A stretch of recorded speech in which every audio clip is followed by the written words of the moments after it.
नमस्कार दोस्तों, मैं डॉक्टर यश भदौरिया। हमारे YouTube चैनल पर आप सभी का स्वागत है। दोस्तों, उत्तर प्रदेश उच्चतर शिक्षा सेवा आयोग की होने वाली असिस्टेंट प्रोफेसर परीक्षा की तैयारी से संबंधित जो हम स्टडी मटेरियल आपको उपलब्ध करा रहे हैं, उस कड़ी में आज हम भाग 41 लेकर आए हैं। भाग 41 में कुल 10 प्रश्न हैं और ये 10 प्रश्न बहुत ही महत्वपूर्ण प्रश्न हैं। आपके एग्जामिनेशन की दृष्टि से बहुत ही महत्वपूर्ण है। असिस्टेंट प्रोफेसर ही नहीं, किसी भी शिक्षा से संबंधित परीक्षा के लिए हमारे ये प्रश्नों की श्रृंखला बहुत ही महत्वपूर्ण है। दोस्तों, आप हमारे चैनल से जुड़े रहें और यदि हमारे चैनल को अभी तक आपने सब्सक्राइब नहीं किया है तो हमारे चैनल को सब्सक्राइब कर लें। तो दोस्तों, अब बिना विलंब किए हुए हम आते हैं अपने प्रश्नों की श्रृंखला पर। तो देखिए, आज के प्रश्नों की श्रृंखला इस प्रकार है। प्रश्न क्रमांक 1 है, दिव्यांगता एवं संबंधित राष्ट्रीय संस्थान। तो ये देखिए, यहाँ पर कौन सी दिव्यांगता है और उससे संबंधित कहाँ पर वो राष्ट्रीय संस्थान है, इसकी हम चर्चा करेंगे। तो जो दृष्टिबाधितार्थ संस्थान है, दृष्टिबाधितार्थ विजुअल डिसेबिलिटी, तो दृष्टिबाधितार्थ संस्थान देहरादून में है। दूसरा है श्रवण बाधितार्थ संस्थान, तो ये मुंबई में है।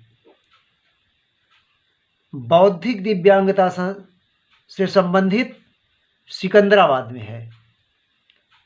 इंटेलेक्चुअल डिसेबिलिटी, तो इंटेलेक्चुअल डिसेबिलिटी से संबंधित जो संस्थान है वो सिकंदराबाद में है।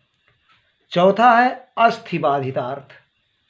अस्थिबाधितार्थ संस्थान जो है ये कोलकाता में है। अब है प्रश्न नंबर 2।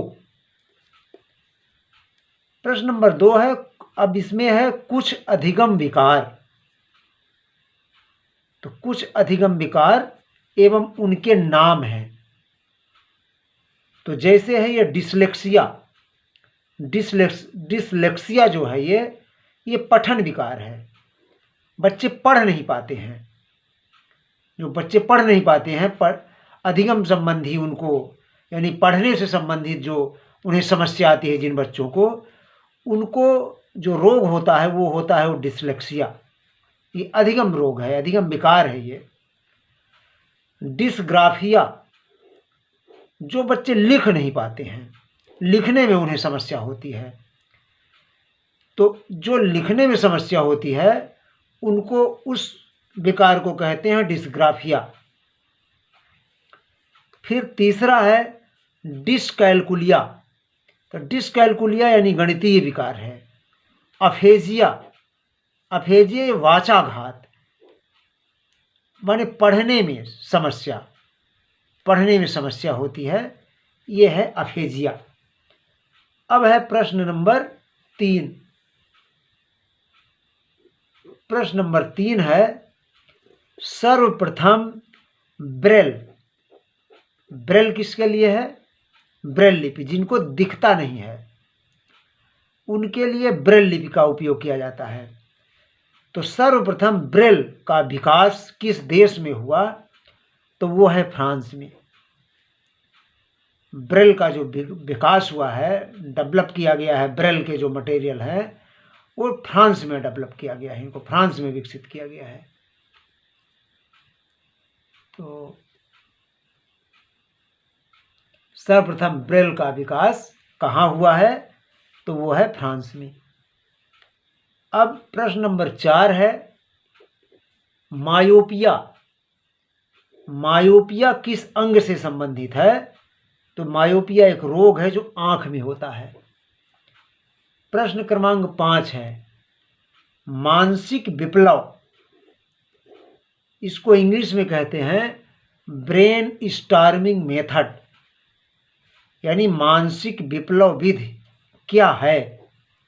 तो ये बालक को समस्या समाधान हेतु उकसाना या मस्तिष्क को सक्रिय करना।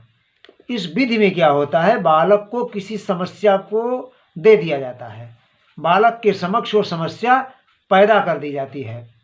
बालक को किसी समस्या से जूझने हेतु उकसा दिया जाता है, यानी उसके मस्तिष्क को सक्रिय कर दिया जाता है।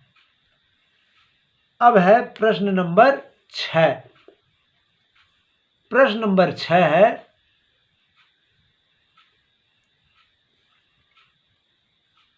ये कुछ विधियां हैं, शिक्षण की विधियां और उसके जनक।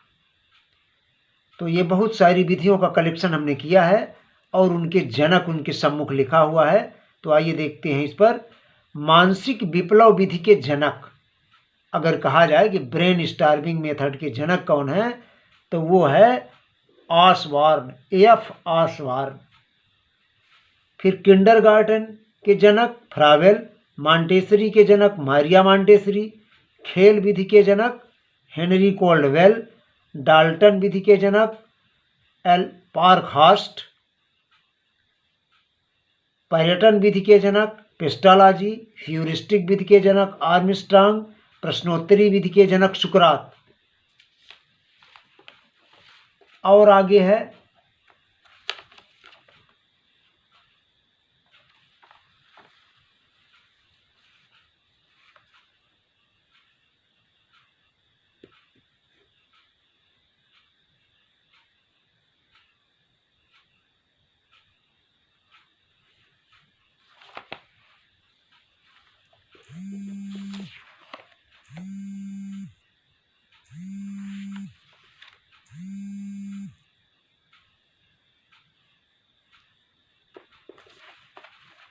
ये है प्रोजेक्ट विधि। प्रोजेक्ट विधि के जनक किलपैट्रिक, बिनेटका प्रणाली, कार्लेटन वाशबर्न, समाज मिति मोरेनो, आगमन निगमन विधि ये अरस्तु हैं। और कभी कभी निगमन विधि को प्लेटो कहीं कहीं मिलता है, तो ध्यान रहे अगर निगमन विधि भी आता है तो अरस्तु ही लिखना है, अगर अरस्तु नहीं है तो फिर प्लेटो लिखना है। फिर है संवाद विधि। संवाद विधि के जनक प्लेटो, समस्या समाधान विधि के जनक सुकरात, सूक्ष्म शिक्षण विधि के जनक कीथ हिचिसन और D.W. एलन। अब है दल शिक्षण, टीम टीचिंग। दल शिक्षण विधि के जनक डेविड वार्डिंग, दंडान्वय और खंडान्वय ये विधि के जनक सुकरात हैं। ऐतिहासिक खोज विधि यानी डिस्कवरी मेथड के जनक ब्रूनर हैं। भूमिका निर्वहन विधि रोल प्ले मेथड इसके जनक मोरेनो हैं। और अब आगे चलते हैं प्रश्न क्रमांक 7 पर। प्रश्न क्रमांक 7 है, तार्किक समता आधारित विश्वसनीयता ज्ञात करने की विधि है। तार्किक समता आधारित विश्वसनीयता ज्ञात करने की विधि KR विधि है, क्रूडर रिचर्डसन विधि इसको बोलते हैं। अब प्रश्न क्रमांक 8 है, तर्कयुक्त समानता विधि को भी कहा जाता है।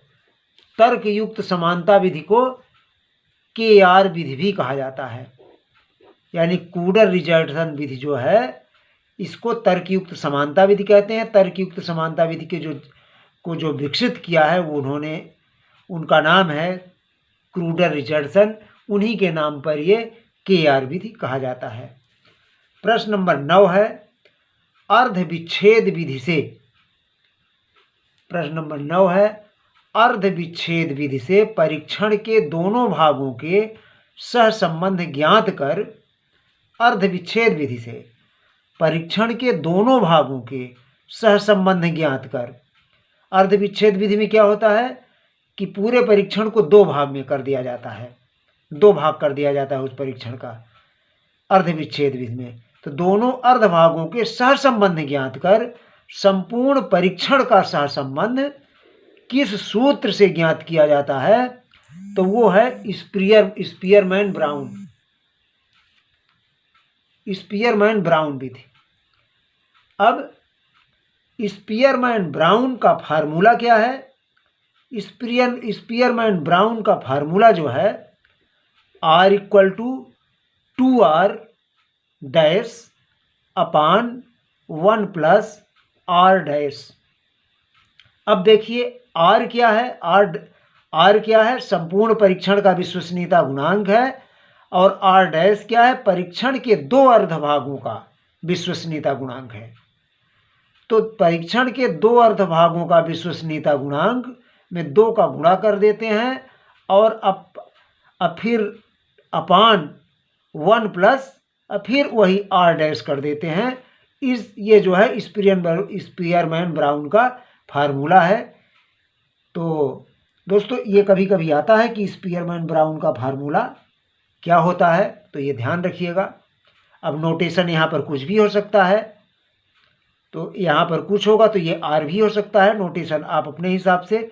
लेकिन यहाँ पर जो चीज़ रहेगा जिसमें 2 का मल्टीप्लिकेशन है तो नीचे उसी चीज़ का +1 होगा, उसी चीज़ में 1 जोड़ दिया जाता है।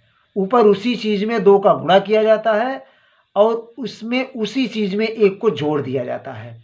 ये ध्यान रहे, ये R डैश भी हो सकता है और कुछ भी हो सकता है, ये ध्यान रहे। तो दोस्तों यहीं पर ये फिर से देख लीजिए, अभी तक हिडन था ये।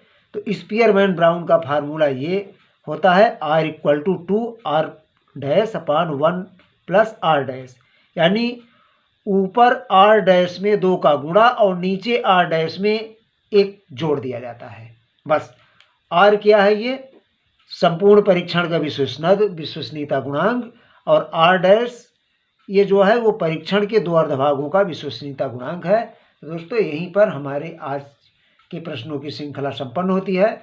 तो हम पुनः आपसे कहेंगे कि ये हमारे चैनल से आप जुड़े रहेंगे, हमारे चैनल से जुड़े रहेंगे तो अच्छे अच्छे प्रश्न आपके सम्मुख प्रस्तुत होते रहेंगे। और पुनः आपसे अनुरोध है कि अगर आप हमारे चैनल को सब्सक्राइब नहीं किए हैं अभी तक, तो सबसे पहले आप हमारे चैनल को सब्सक्राइब कर लें। अभी तक सुनने के लिए आपको दोस्तों बहुत बहुत धन्यवाद।